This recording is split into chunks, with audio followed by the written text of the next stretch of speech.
right, all right. Good evening. How's everybody? Good. Doing Stellar. good? I'm not doing so well. Oh boy. Oh, goodness. Okay. What's the matter? Right out of the gate. Yeah, well, I mean, right out of the gate. I mean, I'm holding back the tears. I mean, we got the breaking news that Oh, that Harper's playing first base now for the rest of his career, and that means the end of Hoskins. All right, time out. He just moved across state line. Time out. Let's not lose control of the show 5 minutes in. All right. So I think 5 seconds. what's that? I think it's 5 seconds. We're in. 1 minute in. Yeah. How about you get us caught up on fantasy football first? Then you'll have. I don't know if I can get through it. I mean, that was painful news that getting. I know it is. We're going to get you therapy, so just relax. All right. We'll doing the fantasy doesn't bring me good news either because Lauren and Anthony unfortunately lost this week for us. That doesn't really surprise me. It was a busy week for us. Those picks were sort of out of left field. I was just. Well, you actually did. You guys did well. It just the weeks that it was. I mean, it was well thought out. I'm shocked we lost. Right. Exactly. what the hell does that mean? You didn't think it out. I handed you the phone and said, "Here, do the rest of these." Okay. She picked the important ones. But you guys lost 205 to 199. So it was a close matchup. Oh, that's all your fault. It's the second half picks. It was the Steelers picked. Whoever picked that. Did you pick the Steelers? That was the one that sunk He the could ship. pick the Pirates if he could have. This is true. We would have picked the Pirates defense if that had been on there. So that one hurt. That one hurt us, but that's okay. The viewers are on a 3-game win streak right at the moment, so we'll have to get back on track here for us. All right, we give them a little lead. We'll give them a little lead. We'll build up their confidence, and then we'll steal it at the end. Exactly. They got the lead 5-4 now for the season, and John Pybus was the high scorer this week with a score of 247.42. So he crushed it this week because there was a lot of obstacles this week with a lot of bad scores. For popular players that were picked and that are normally. That's our Eagles. That's our Eagles fan out there in Arizona. Yeah. They hang out there. Him and JJ are buds. They hang out there at the Rock Bar in Arizona. But they're huge Eagles fans. So congrats to John. Derek from British Columbia is his son. They're huge hockey fans. We'll get into that later. Exactly. Yeah. You talk about not being happy. Ooh, I'm going to let it go tonight. So we got a good game going right at the moment, and I'm up this week for us, and so we'll, and again, see we get screwed again because now all the this was the good week for us to get the good players, and now the Chiefs, the Dolphins, and the Eagles are all on a bye, so we lose all the good players. This season's getting stacked up against us, but we'll pull it out. This is working against your odds. But it's all good. We have fun with it, and it's going well. So everybody's getting their votes in and making my Thursdays fun. Yep. So. It's fallen in line with the Eagles and no respect. The whole underdog mentality is slowly rolling back into form. Do you agree? Yes. Yeah, I still don't understand the how the power rankings are going. That we're 7th from ESPN. Man, that's ridiculous. They're 7th. They're 7th. Well, that doesn't even make sense. Well, this will even get your goat even more. The Cowboys and the Dolphins are ahead of us. We beat both of them head to head, but they're still ahead of us. I was going to say, if they said, well, they're in the top 3 or 4 because they, some of the games were close, that's understandable. But how you behind 2 teams you beat? That makes no sense. Right. Exactly. That's because they got rid of all the people that know anything about anything at ESPN, and now they got a bunch of schluffs, with all these analytic numbers. Exactly. and they're saying that we're going to be losing the next 4 games off the bye, and Wow. it's 4 in a row. Yeah, 4 in a row we're going to lose. They say. Listen, but I don't know. I can't see it. I mean, the Chiefs and the Ravens are ahead of them as well. I mean, those are maybe questionable, but I mean, the Eagles I think got to be at least 1 or 2. I mean, all right. Well, who are the next 2 against? And then you got the Bills, who've lost 4 games already this year. The 49ers that have lost 3 games. And, so it's like, okay. So say worst case scenario, you lose 2, you win 2. You're not losing 4. Right. You're still only got 3 losses. With going. Come on, that's ridiculous. And we're ranked 7th right at the moment. And it's Maybe. And 2 of those games, well, you got 2 on the road and 2 at the link. You know what I mean? So, yeah. Well, going into this, he knew that they were going to have the hardest schedule anyway, so they're not going to give him any credit. But yeah, but if you're going, you're 8-1 right now, going with the hardest schedule. I mean, it's what are you going to do? But we do get a little bit of respect. We got the sexiest man in was it America? Well, not yet. Not yet. He didn't win yet. He's one of the top. Oh, he did win? Yeah, he won. He didn't win. No. He did not win. Oh, it wasn't nominated. Okay. He did not win. Yeah, he was one of the top 5 finalists, right? So Jason Kelsey was up for sexiest man alive, but I also am not sure if it was a joke because I've been seeing a million sort of spoofs off of that sexiest man alive. So no, Patrick Dempsey already won. He was just a finalist. Who the hell's Patrick Dempsey? He's an actor. Never heard of him. I was going to say I thought I might have had a chance to, if Kelsey won, but I don't have the millions behind me. But Mm-hmm. Oh, I thought you meant Philadelphia's sexiest man. No, People Magazine sexiest Magazine. Of course he's not going to win. I think the NFL NFL just wanted to get him on the cover of their magazine, them bastards. Right. I think the NFL put that out as a joke. I don't think it was real, but I'm not 100% certain on that. Patrick Dempsey, that a doctor. Yeah, Grey's Anatomy. Yeah, but where's that all of a sudden? He hasn't been relevant in 20 years. That loser, that show's not even any good anymore. The Eagles are 8-1. What does one have to do with the other? Oh, everything. That's got to count something in the voting. Everything. Wait till we start talking about the Phillies. You might want to just walk away now. Oh, stop. I'm going to need more wine at this rate. I thought you don't drink during the week. I don't normally, but it's art auction week, and today was. And on Wednesdays, when she's with us, she has to drink. It does make it a little more tolerable. Wait, we've been doing good, Johnny. She ain't anything to bitch about. Come on. I was going to ask you if the Phillies had signed Mike Trout yet. We're not allowed to until I think it's next week, right?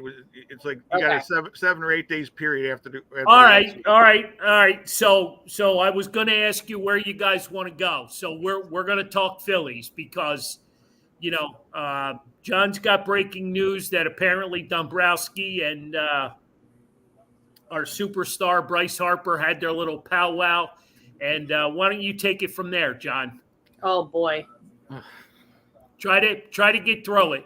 Hold on, let me catch my breath. No, I don't think that. Well, they were saying that Dombrowski kind of made the final decision after the talks that them and the Phillies want Harper to be playing first base full time from here on out to get him out of right field and be able to keep Schwarber as the DH for now. So. So yeah, which kind of leads to the fact why they didn't offer Hoskins the qualifying offer when they had the opportunity to. I just thought it would have been smart that they were doing it just to maybe get him at a lesser cost for a year. But they didn't even want him back. Period. It's kind of the way it sounds. If they're not taking Harper out, at least giving him the option to play at least a little bit in the outfield. They're saying he's going to be playing, first base full time. That's going to leave, less spots for Hoskins to be just a bench player at that point. And, I don't know. That's the problem. There's nowhere to play off the bench when you have guys like Schwarber and Right. other guys that might DH, and then I don't know that Reese could play any other spot, and if he could, I don't know if they need him in another spot either. So he's just kind of the odd man out. But someone's going to pay him short term, and then if he has a good year, he'll get a nice big contract somewhere. Yeah, and that, I mean, all the best to him. When he does leave, go somewhere else. But I think that might hurt because we did miss that bat in the lineup this year. For at least through the playoffs, that was a big bat that was lost. I was surprised to hear that today. They literally just talked about it on 6 ABC right before we came on. That I guess he had made that announcement not too long ago out in Arizona during the GM meetings, owner meetings, whatever they they're have called. meetings in Arizona right now, and yeah, they announced it to all the other GMs. So I'm imagining someone's not going to wait too long. As soon as they can, right. They need a first baseman or. Yeah, so they made their decision. They're going to move forward with Bryce Harper at first. I mean, we talked last show that we didn't think that would happen because it would devastate the fans even more so than how the playoffs ended this year. So, but we were looking for kind of something to get excited about with spring training with he and Nola or one or the other or both. Right. I think fans. I think the general feeling is the fans will be a little disappointed, but because it's Bryce Harper with that spot and not like another guy, right? They're not mad because you can't. How are you going to be mad over it? All right. So I'm going to spill the beans because what has Harper done for us? You know what I mean? I understand that, but he's like the whole. I thought he looked pretty good at first. You don't agree? I know. I don't have a problem. Well, I do have a problem because I don't like players playing out of position. I've always had that problem, where guys, try to. But okay. you're going to have that. Not to cut you off, but real quick, I think that's going to be a problem that you're going to see a lot more because I think the way that these guys are rolling, 5 years from now, I don't even know if there's going to be starting pitching. You know what I mean? It's going to be a rotation of openers, and it's going to be guys that could play. Third base, first base, outfield, blah, blah, blah, blah, blah, blah, blah. There's going to be less and less of position players. I'm not saying you're wrong. I'm just saying it's going to happen a lot more. Yeah, I agree with, with the fact that if he's healthy, we need his arm in right field because Nick Castellanos can swing the bat, but he can't throw the baseball. Right. Well, maybe they're making room for Trout. Well, that's a whole nother conversation. And you made fun of me, for 1 hour last week. And I'm like, John and I are both still upset about that. So yeah, that was hurtful. I mean, I know you don't care.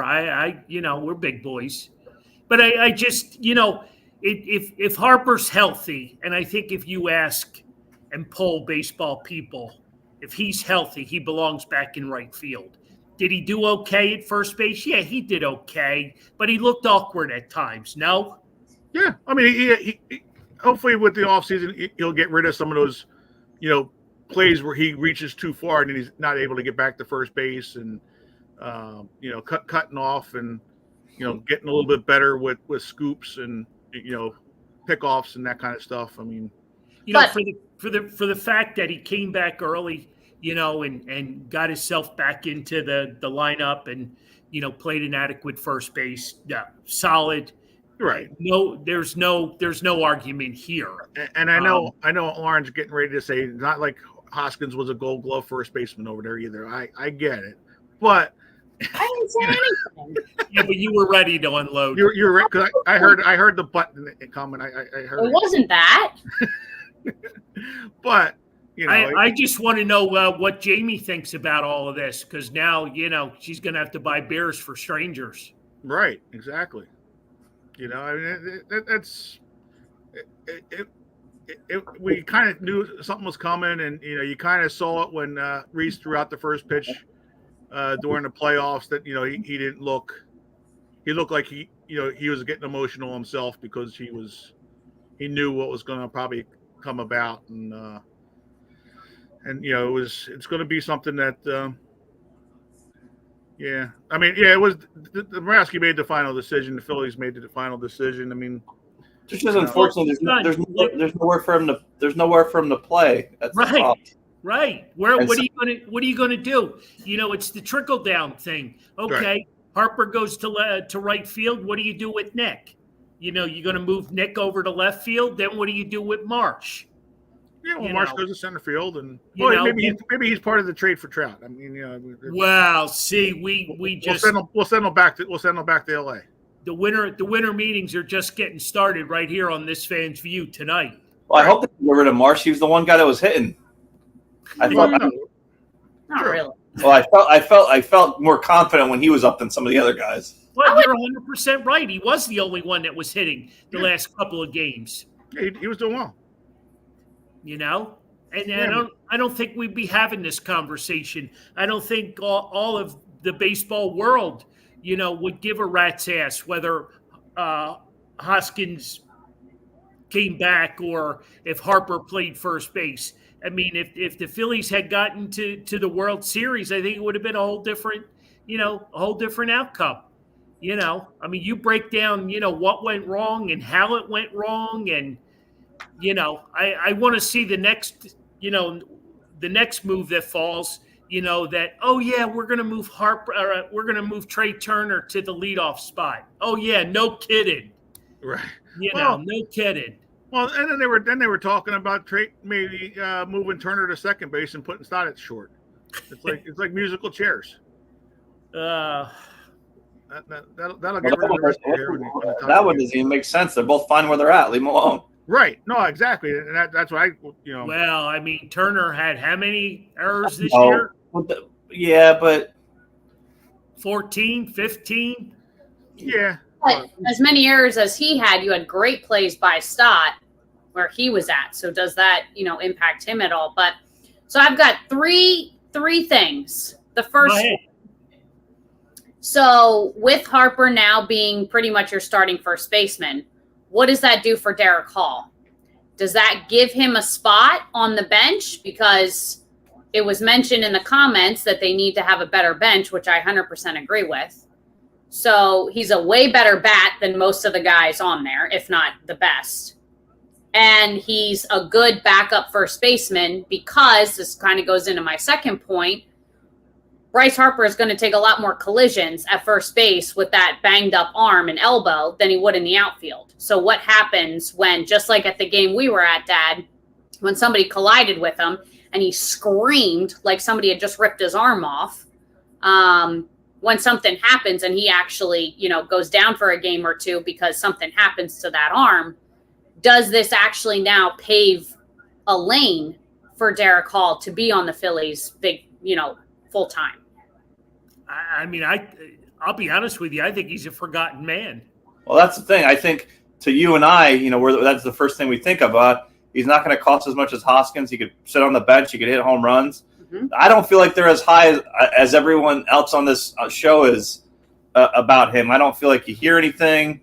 He wasn't on for the World Series. I mean, ever since he got hurt earlier in the year or whatever, you haven't heard anything about him. So at this point, I feel like you owe it to him to either just get rid of him and let him go somewhere else so he can actually play. I mean, he's not getting any younger. Right. I don't know what his contractual status is. I don't know if he has another year left with the Phillies. I don't know that he does. He does? I don't think he does because, I mean, he was like that. They kind of let, he ran out of options, I guess it was. And, and then they brought him back. So, yeah, I think. Well, I mean, they sent him back to AAA and he was, he was a solid, he had a solid hit. September, yeah, he was. I mean, he was solid all the way up at Lehigh Valley. So was Corey Clemens. Yeah, Cody Clemens. Cody. Sorry, not Corey. Cody. I think honestly he could play a bench role anytime Harper's not in or needs a day off. I don't know that they see him that same way for some odd reason. I don't know why. I not to dwell on the subject, but Hoskins was such a unique personality with the Phillies, in the clubhouse with his teammates. I'm curious to see, what the trickle down is, through his, through the team. I know Dombrowski supposedly made the decision, but, I'm curious to see what Hoskins will have to say and his teammates will have to say. Well, Hoskins will have all the right things to say. He won't, say anything negative. I understand that, but I mean, somebody's going to say something. They just can't help themselves. So. No, true. Yeah. I mean, it's, I mean, maybe Hoskins goes out there and test the water, see what he gets, and well, good for him. No, but I'm saying, but maybe if it is like if the top teams aren't going after him, just because they may have spots already filled up. He'll find a job. Come on. No, I know, but I'm saying, but like if he's going to a team where he's not a contender, does he come back and be a bench player for a year here? Well, that's what you're still hoping for, right? Well, of course, I'm always hoping for that, but I don't, Johnny. I wish that would happen. I think, unfortunately, it's going to happen. I feel like he's going to go to a team like the Brewers, who were in the playoffs, but they were out early. They had Carlos Santana. He's older. If you ask Rhys Hoskins, it's a lot better. Something like that. It would be great for him to come back, but I think there's going to be one or two teams that want to take a chance on him because it's only been a year that he hasn't played. I mean, if he gets any kind of nibbles, like I said, I mean, it was just a matter of, if one of the bottom teams, we're the only ones that we're going to give him playing time, does he just come back here potentially for a 1-year deal type of thing just to see? All right, my third point was, how different would this conversation be if Hoskins had never gotten hurt? Well, what would you use? What would the year have looked like? You would have still had to put Harper somewhere. So what? He would have just been the DH, and then. But he would have had nowhere to go because Hoskins would have been there. Right. So when he was ready to come back, first base made the most sense. So you either have to get rid of someone or someone doesn't play. I mean, I try to remember. It's just a crazy scenario to think. Right. How derailed this season got just because Rhys Hoskins got hurt. Right. No, I think we could all agree on that. Yeah. And everybody wanted to get rid of, not here on the show, but like a lot of people in Philadelphia wanted to get rid of Hoskins. Like it was like no big deal to get rid of him. But, you see what happens when he's not there, what a hole he had in there. Well, I will say on a positive note, I think no matter what happens, both sides are going to be okay, right? You still have Bryce Harper and a really good team, and Rhys Hoskins is going to get some chance to play. So, yeah, it's fortunate, but it's probably for the best. He's the best option if you're going to lose between him and Nola. Hoskins would have been the easier one to lose out on. All right, well, great segue because I want to talk about Nola. Right. And 7 years and $200 and some million. I mean, are they ready to fork that over for Nola? No, I still don't believe those numbers. He wants like $30 million a year, right? Is that what that? Yeah, it was 7 years for 210. Basically, was what it would be for the $30 million. But well, I mean, how old is he now? He's 30, I believe. Well, you got to ask for that, right? This is your biggest contract you're going to get, probably. 7 years. Yeah, but I'm saying you're going to ask for that. You're going to ask for that. He's not going to ask for 4. Because 4 years from now, he's 34. He might be hurt. You have to go for 7. He's performed at that level, and if the Phillies don't give it to him, someone probably will. So it's not, it's a little higher than I thought, but not that far off than I thought. Maybe a couple million here or there, but he's probably deserving of that. Now, I don't know that I do that. No, well, unfortunately, I don't think you can do that either. I don't know if you can do that. 7 million. So what do you do? 7 years. What's Snell going to get? What's he asking? Well, that's the thing. You're going to have to make a move. So, I don't know that he gets. Well, Todd Zalecki was in the store yesterday. What were you and him talking about, John? A couple pictures from the Brewers that he thinks are both better than Nola. Well, Burns definitely he was thinking was better than Nola, but it's just a matter of what you're going to have to give up in a trade to get him. Which, if money's close, then just keep Nola, because you might have to give up let's say a Bohm or a Stott maybe type of player, or Abel Painter type of players, to be able to get a Corbin Burns out, away from him. All right. Well, I don't know that you can. I don't know saying- that you can trade Nick Castellanos for Burns. Yeah, I mean, if Hoskins is going to stay at first base, I mean, you need Nick. I mean, Right. Nick's hit the wall a few times, but for the most part, he had a pretty good season, eh? Yeah. Well, and plus too, like you said, if you're letting Hoskins walk, basically, or you're okay with You can't get rid of more offense, right? And you're going to keep Harper at first, then who's going to be playing right field? It's a weird one, John, for Nola, because we talk about the Eagles sometimes, and these guys taking hometown discounts sometimes. Yeah. A lot of those guys sometimes are a little bit older, or they've been around for a bit. Nola's been pretty loyal, to the Phillies, for a long time. And I don't think he's asking for something that's outrageous. I know to you and I, it's outrageous, the amount of money, but I mean, I think that's probably market value. Now, I guess the interesting thing to see is when you said Todd's mentioned these guys from the Brewers. Are there more Aaron Nola type guys on other teams that I'm unaware about, or is he really the pitcher that's worth that much? Because if he's not, then you got to find someone that is. But someone's going to cost you that much. Right. That's the problem. Blake Snell's going to cost you basically in that same ballpark, money wise. And he's never played here, so you got to just hope that he can perform. That was my next thing. Jordan Montgomery had a good year this year, but he's been hurt prior to this. He went to the Yankees and never played for the Yankees. Basically, he pitched a few games here or there. Nola goes out there and gives you your 30 starts every year. You can guarantee he's going to be out there. So Johnny, then money wise, what does this do? Let's say you get him or don't get him. Where does that put them financially? Well, you kind of puts you back that you're at mercy then, at the players, because you're gonna have to go get another player to replace Nola, because you don't have a replacement for Nola within your system, with Painter going down, until at least next year, being able to pitch. So you're gonna have to go spend the money. So now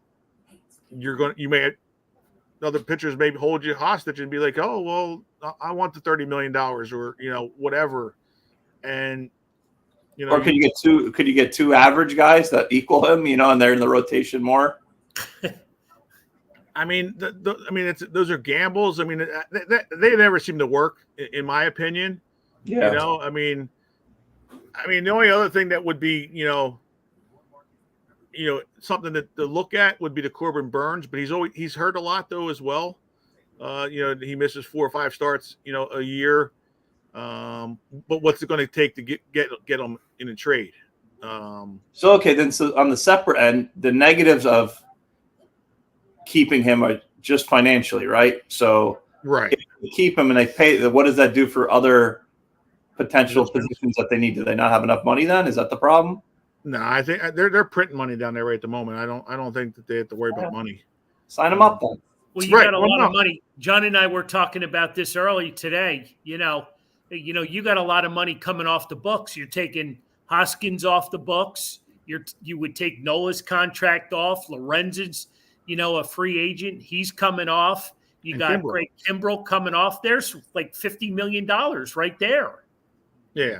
So, I mean, that gives you plenty of room to, because if you re-sign Nola, he's already making $18 million or whatever. So it's going to cost you $12 million of that. Right. And you're still going to have $40 million from what you had this year's payroll to go out and get basically all you need at that point is a couple bullpen pieces, and then you can go get a fringe starter at that point.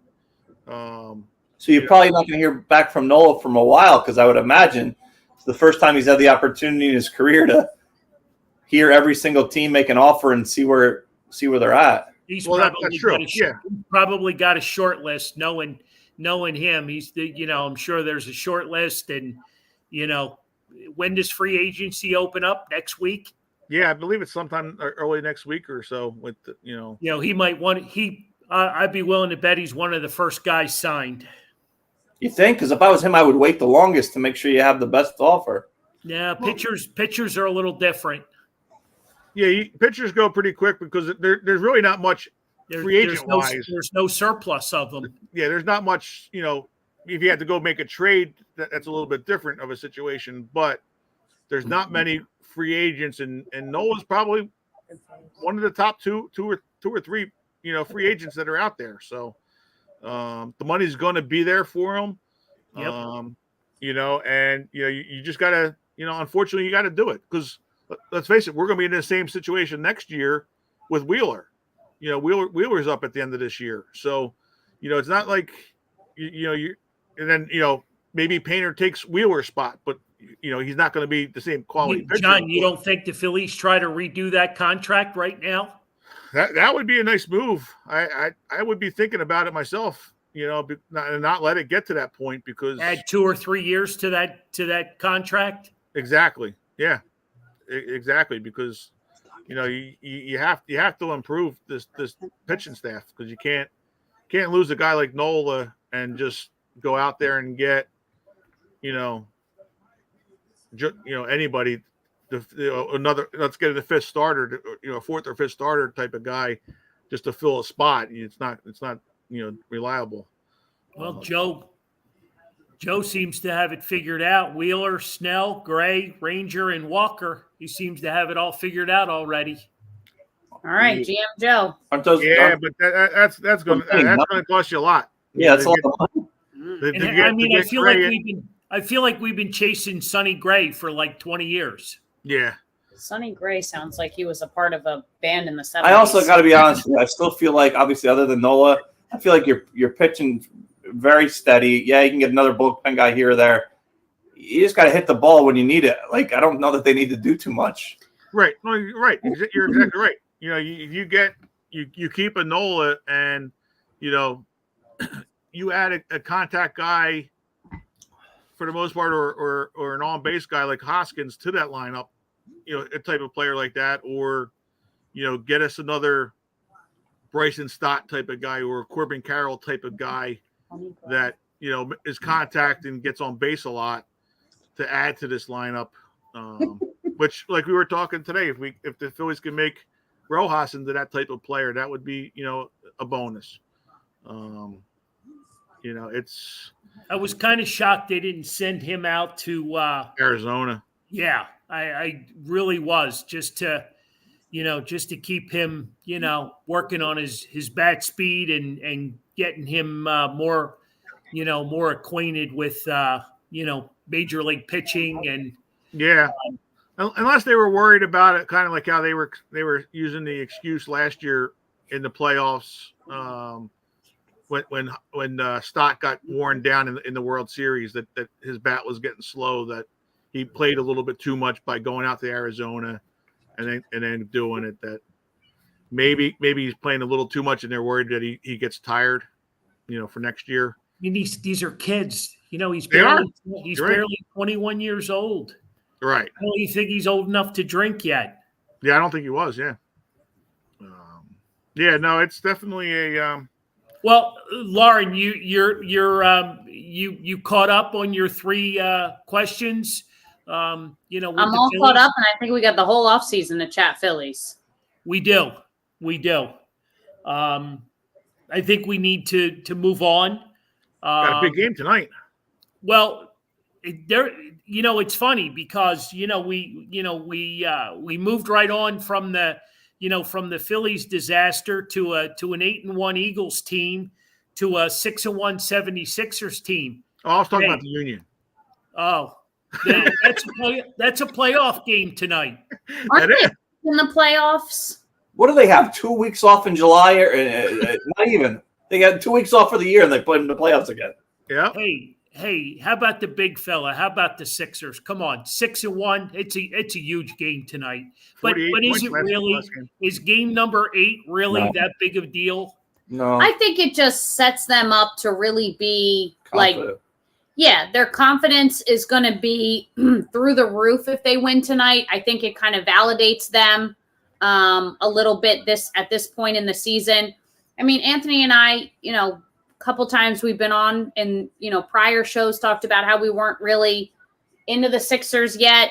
They were kind of these sort of like lame ducks. We're going to see how it goes. I mean, they've taken the basketball world by storm these 7 games and have really sort of proven themselves. And, maybe it's just like a lucky streak for a little bit. I hope not. Maybe it is Nick Nurse. I don't know what it is, but they definitely have everybody's attention. So they're making us easily forget the lack of offseason moves, the lack of really anything. There isn't a person thinking about James Harden, and they're just doing their thing right now. And I just hope it lasts for as long as humanly possible. Because it is just a fresh air. I think I went on record about giving Nick Nurse a chance because I really liked, the way he runs a basketball team and his coaching style. And I really, it's benefited Tobias Harris. It's benefited Maxey. Tyrese Maxey's playing out of his mind. I mean, how do you stop somebody like that? I mean, he does exactly what we'd hoped Doc Rivers did. He gets the bench involved. Right. He brings a guy in to play with the 4 top guys. He brings 2 guys in to play with the 3 top guys. I mean, he does what we'd hoped Doc Rivers did for the last 3 years at this point. Mm-hmm. I mean, Korkmaz has got more playing time in 7 games than he did all last season. Good point. Good point. And now he's got a couple of new players that they picked up in the Harden trade that are going to be, getting more minutes. And sometimes when you get rid of a guy, baseball's a little different, right? You have a big name and it's like sort of the same. If he's not hitting, someone else could pick it up. Basketball, sometimes it's not the worst thing to get rid of a guy like Harden and let some younger guys play because he takes the ball a lot. He doesn't pass very much, doesn't give them an option to shoot. And then it becomes like a one-man show. That's fine when you're Michael Jordan or Giannis or a younger guy, but when you're 40 years old, you can't have that. So maybe they're just young and they're excited to play. And he kind of reminds me of the basketball version of Nick Sirianni, Nick Nurse. Oh, yeah? Because, I mean, he's younger, but also, and this might seem silly, but they posted a bunch of photos, the Sixers, of the team dressed up for Halloween. And Nick Nurse and his wife fully decked out, fully into it. I mean, he just seems like a real player's coach and somebody that the guys obviously seem to respect. And I feel like we get the same from Nick Sirianni. So that's kind of what he reminds me of. He demands a sort of excellence that the guys can respect and also play for.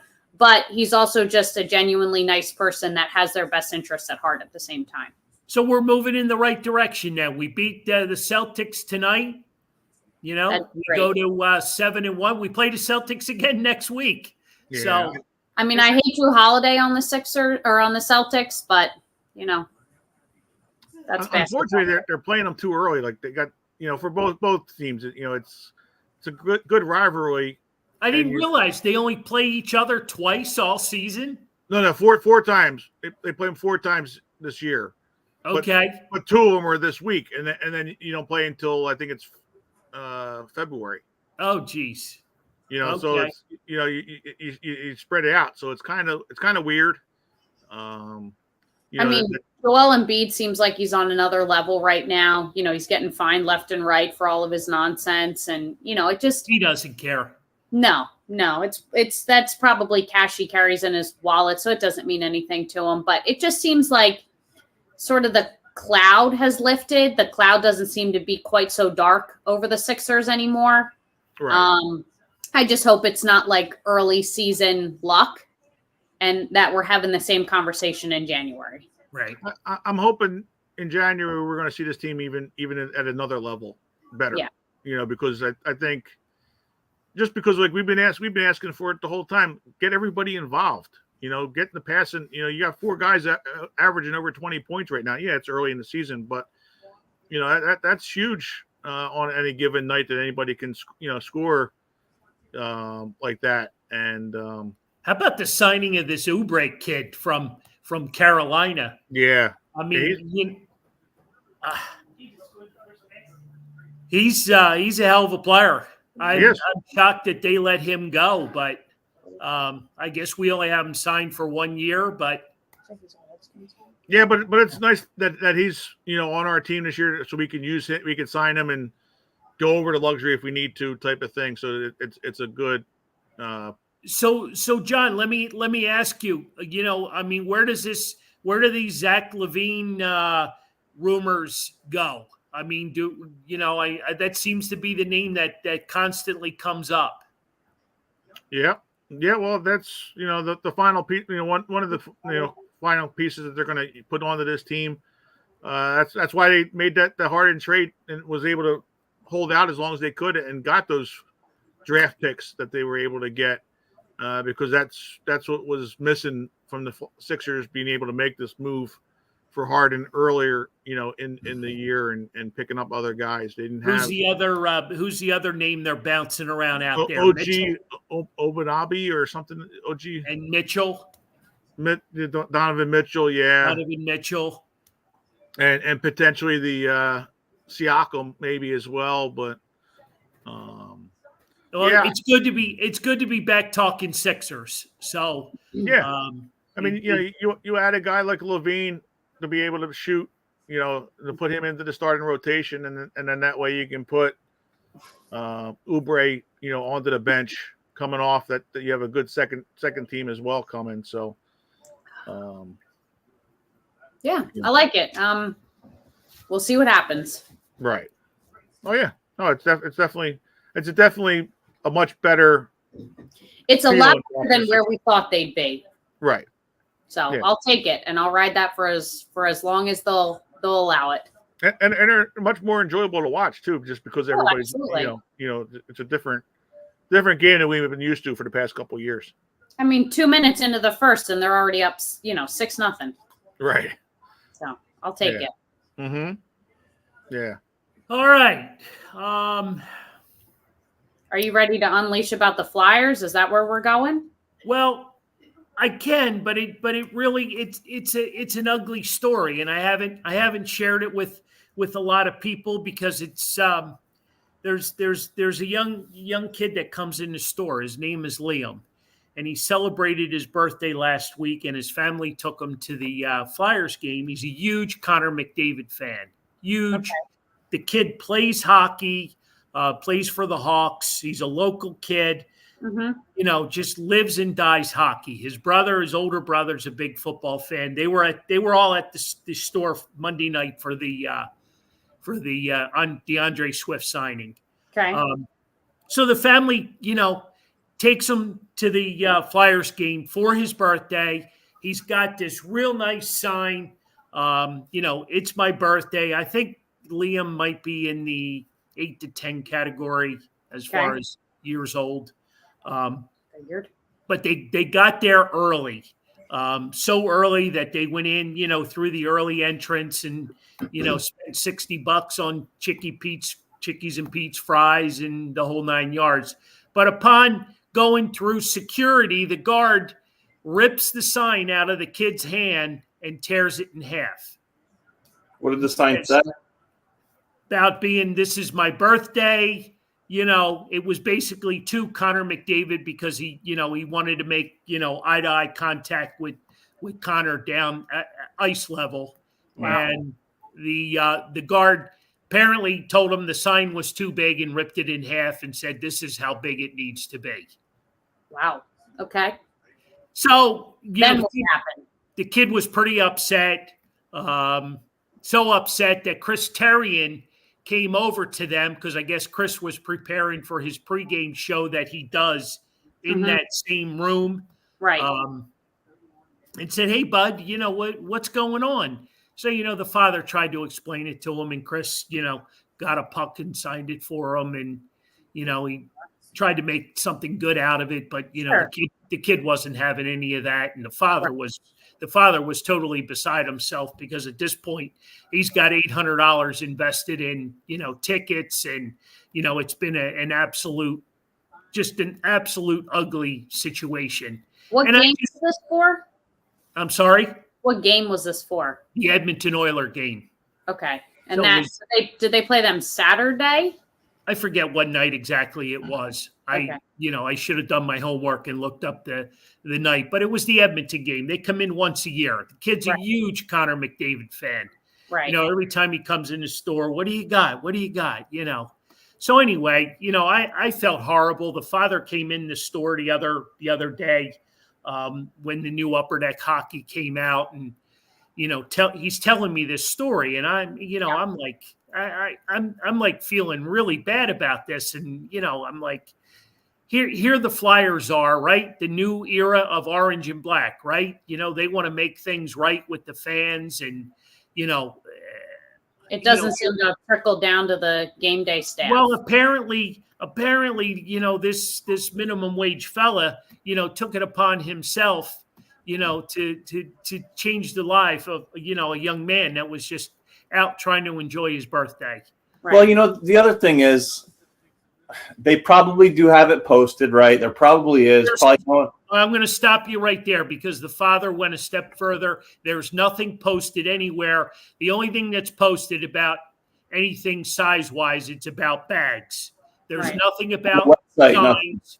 And let me finish, because if you watch any pregame hockey, you will see down at ice level all the kids and the people with signs up against the glass, trying to make contact with the players, for pucks and all that sort of thing.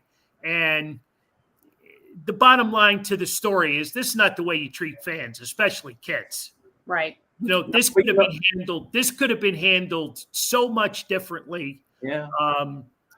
The good thing that came out of it, the father, I don't know where the father found tape. He taped the sign back together. The kid went to ice level. Connor McDavid got a hold of the security guy that was down there, flipped him a puck, and made sure that Liam got a practice puck.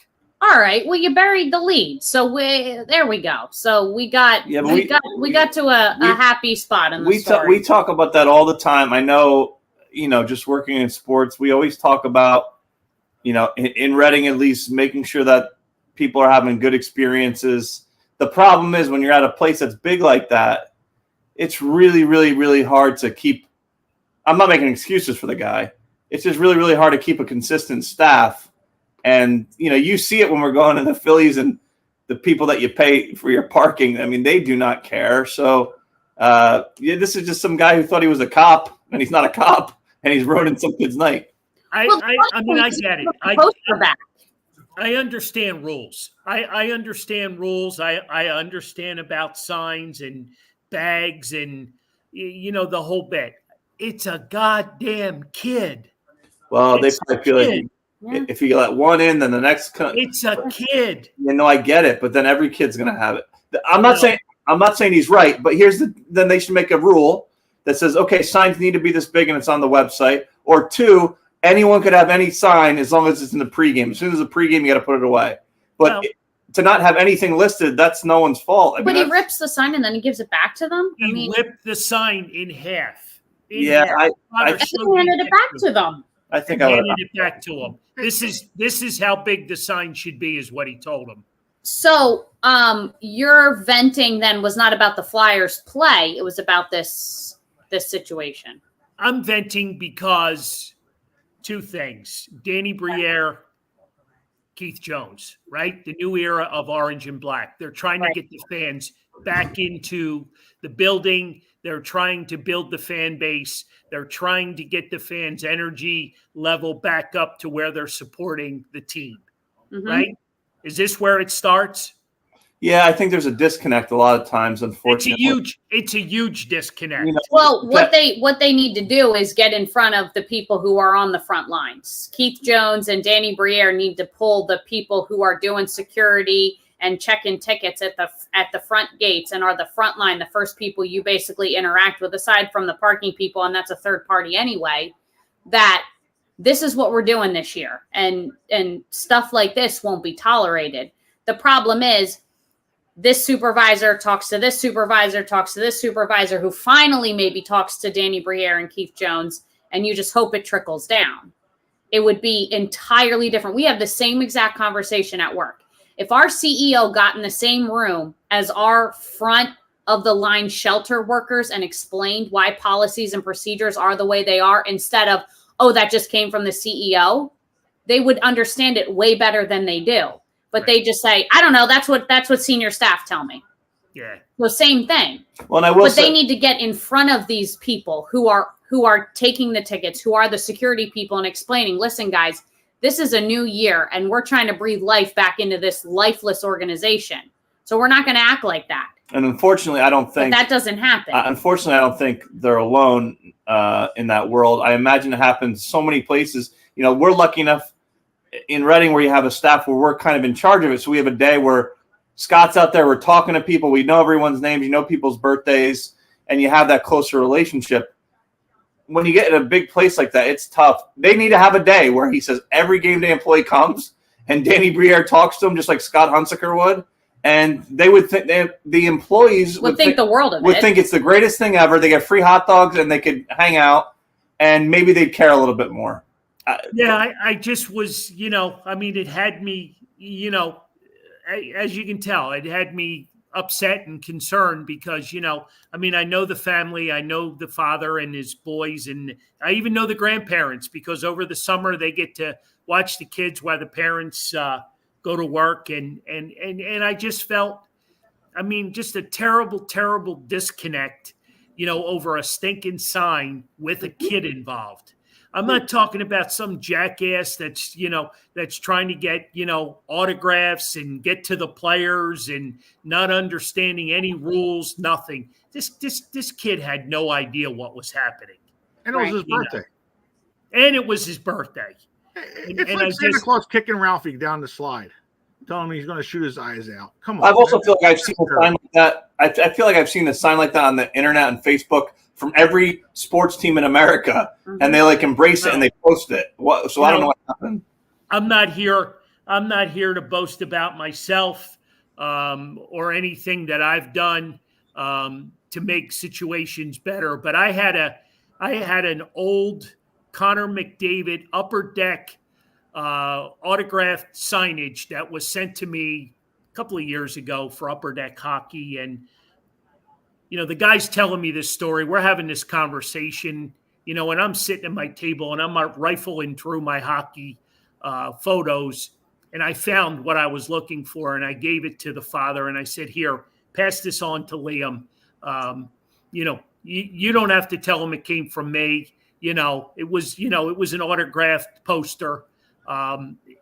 Monday night, the kid came up to me and, you know, put his arm around me and thanked me. And, you know, he said, you know what? He goes, this is the coolest thing ever, you know? And I just, you know, I know Chris Terrian, and next time I talk to Chris, I want to thank him for, you know, for jumping in and trying to, you know, make a bad situation good. But, you know, I feel bad for the kids. You know what I mean? I just think it's a terrible situation. And, you know, Jack's making a comment about treating fans over at the skate zone. And I mean, I understand, you know, the new era of orange and black. Well, you know, don't sell that to the public if you're not going to sell it to your workers and your people in the building, you know? So, you know, that's my rant. That's my rave. I don't give a shit that they lost 2-1 last night to a team who hadn't won a game all year. That's my rant for tonight on the new era of orange and black. Well, you know, on the Best Damn Show, whatever that's called on 97.5, they always do. Ricky Bo always gets to do a little rant. He gets Ricky's rants. Yeah, he gets to talk about things that pissed him off that day or that week or whatever. So, I mean, maybe this is a new segment we can hear about. You know what you. I don't like negativity. You know, especially when it comes to kids.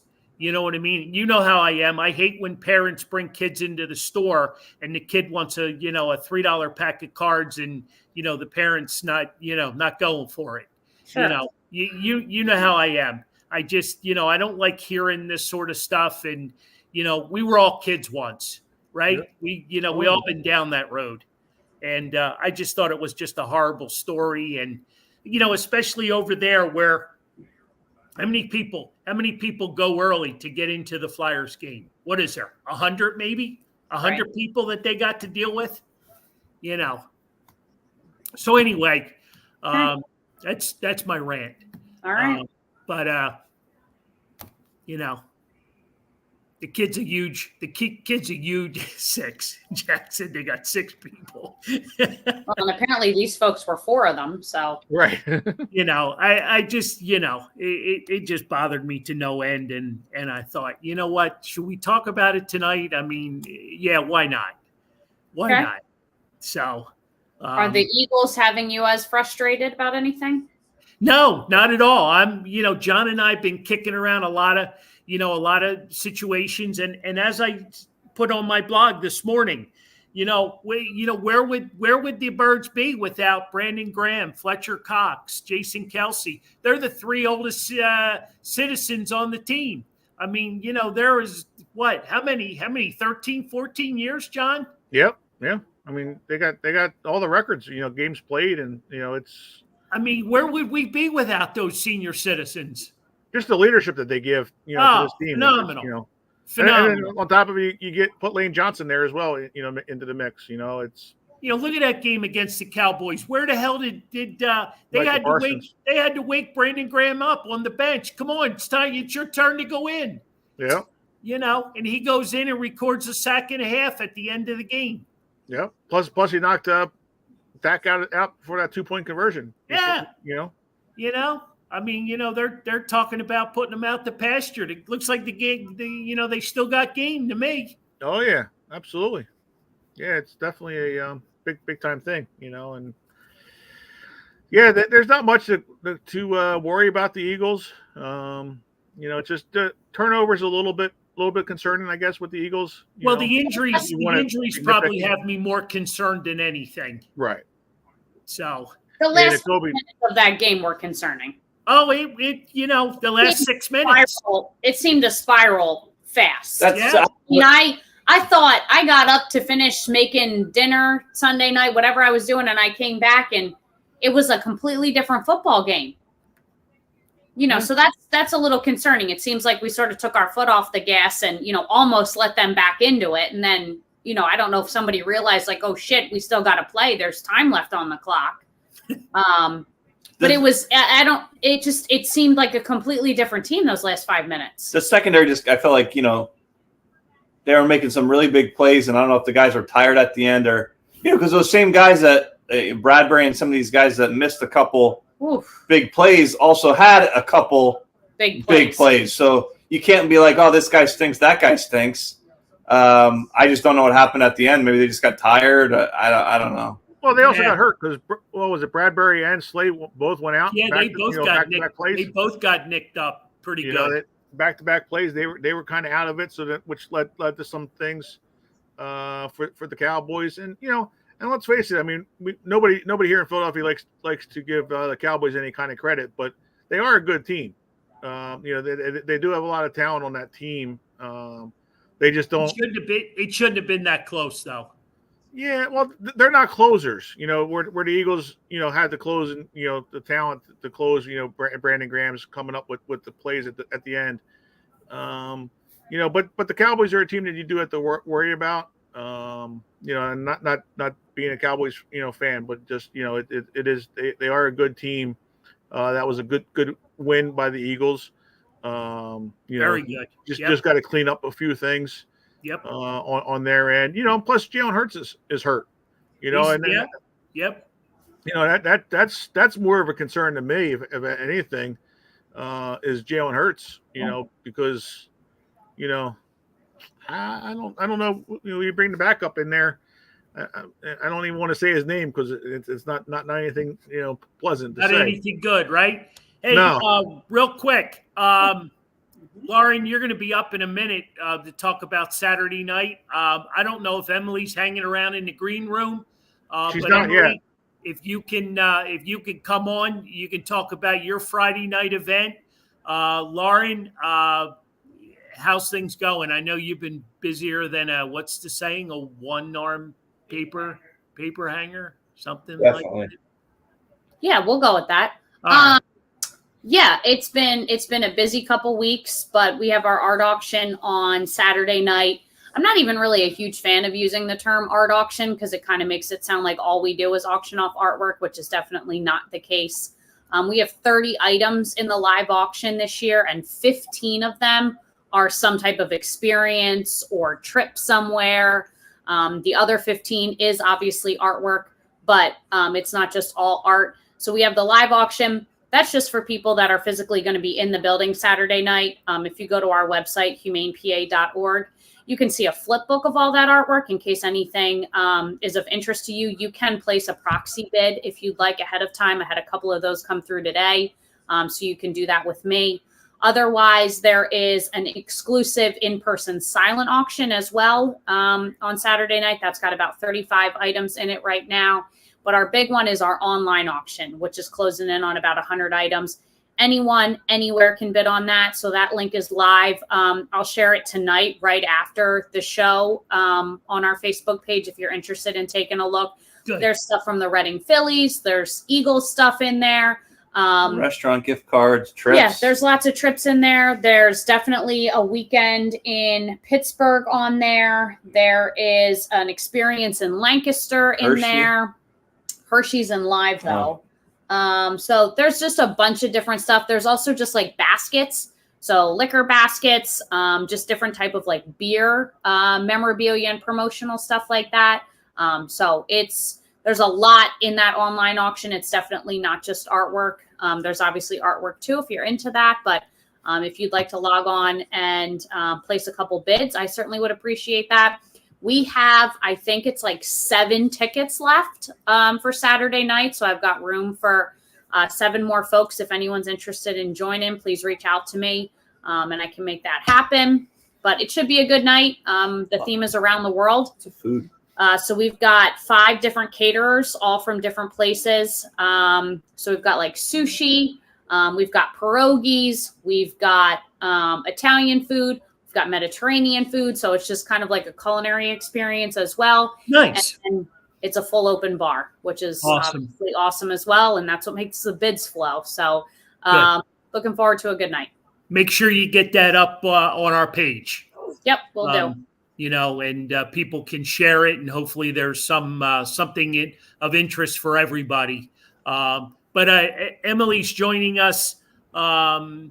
She's a member of the Cradles to Crayon team, and you got a big event Friday night. So you guys are going back to back. So why don't you share the experience with everybody? Yeah, absolutely. I think it's actually the first time Lauren and I have had our event on the same weekend. But this weekend on Friday night, we have our annual Cradles to Crowns Purple Party, which is a really festive evening. It's a party with a purpose. Everybody comes in their best purple attire. We have a DJ this year. We're having a live auctioneer that will be featuring about 10 items, and then our silent auction's already online right now, and that will also remain open through the end of our purple party. And on there we have about 127 items. And wow. That's all all the money raised through that will help us really keep 35,000 kids warm throughout the winter months. So with hats, gloves, long sleeves, everything that a kid really needs to be able to be ready to go and focus on being a kid from head to toe. Nice. Well, thank you for sharing that with us, and good luck to both you gals. You guys do exceptional jobs raising money and doing what you do. So that's awesome. It's good. I'll make sure to share Emily's auction link as well tonight. I'll post them in the same post so you can see those. I know Emily's closes that night on Friday. Ours stays open through the following Wednesday, which is new for this year. So ours will be open for a bit longer. So make sure to head to Emily's because hers obviously closes sooner. place some bids. There's some incredible sports stuff on there. There's tickets to the Eagles game. I think there's even there's tickets to the Christmas game on there. Yeah, Yeah, the so Christmas there's game versus the yeah, Giants. there's a lot of good stuff. There was a Union soccer ball signed by the team that already got sold by the buy it now price. So there's a lot of good stuff on there. I Nice. placed a couple bids myself, so a lot of good stuff. But I'll make sure to post both links for everyone. Awesome. Good And job, we- Em. Good job. We have a question here. Henry wants to know how did fantasy football go this week? You know, we're not going to talk about that. Yeah, tell Henry to get back to work. Yeah, That's right. Hey, one last comment. I believe it's one Susan Henderson wants to make sure that Lauren Henderson Pignetti knows that Carson Wentz has signed with the LA Rams. So I don't really even have a comment. Okay. Must not literally not be a single person left on the planet that can play quarterback, apparently. Well, on that note, I wouldn't have been able to sleep tonight if I hadn't brought that to everyone's attention. So Thank you. Mm-hmm. All right. Johnny, closing comments, anything? Well, come on out. We got some big shows coming up in the next couple of weeks. We got Milt Thompson going to be with us next week at Hanrahan's Irish Pub. And then on the 29th, we got Dan Baker and Lou Nolan is going to be with us. So that's going to be a fun show as well. That's a first-time experience that the two of those gentlemen will be together. Yes, they both have been asking about it and looking forward to that one. 50 years over 50 years between the two of them. Yep. In Philly sports. So we've got a lot of things covered there. And then December 2nd, as you can see with the way our table's going here at Carl's Cards, we got the Watson brothers coming. So Yep. Start of the 50th anniversary celebration. Another 50th anniversary. Yeah. Very cool. So yeah, you're going to have start of a celebration for some autographs for the Flyers celebrating Very the cool. 50th anniversary. very cool. So, yeah. Well, it's a lot of ladies, things going on. Keep following us here at This Fan's View and Carl's Cards. Yep. Anthony, I know you're doing some great work in the background for UMaine, Pennsylvania. How's everything in baseball town? It's good. We are getting ready to start up for next year here within the next week. A couple of the guys and gals were in Las Vegas for the minor league meetings. They'll be back on Friday, and then we'll start up next week figuring out promotions and getting everything going. So we're almost there, another week or so. Excellent. Good stuff. Well, ladies, good luck this weekend. Have fun.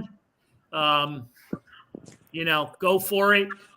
You guys do a phenomenal job, and hopefully you raise lots and lots of money.